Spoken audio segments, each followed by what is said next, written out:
பணம் இருக்கும் கையில், சும்மாலாம் இல்லை.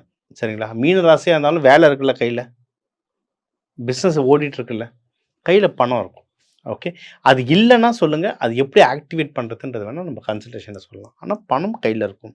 குடும்பத்தில் சந்தோஷம் இருக்கும். ஆக்சுவலி நீங்கள் குடும்பத்தோடு எங்கன்னா வெளியூர்லாம் போயிட்டு வர மாதிரி இருக்கும்.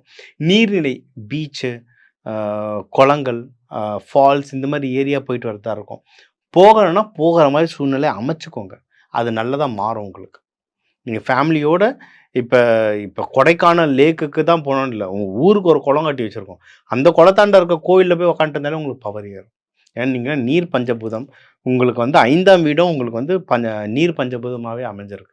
ஸோ நீங்கள் அது பண்ண பண்ண ரொம்ப சூப்பராக ஒர்க் ஆகும். இதை தாண்டி நீங்கள் எடுக்கிற முயற்சிகளை நிறைய வின் பண்ணுவீங்க.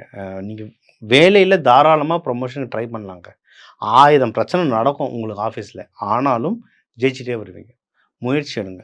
படிக்கிற குழந்தைங்க மந்தம் தட்டுதல், மந்தம் தட்டாமல் இருக்கிறதுக்கு நம்ம சில யோகா பயிற்சிகள் சொல்லுவோம். எக்ஸாம்பிள், நீங்கள் வந்து டீயில் வந்து ஏலக்காய் போட்டு குடிங்க. ஏலக்காய் புதன் எனர்ஜி, அது டக்குன்னு இதுவாகும்.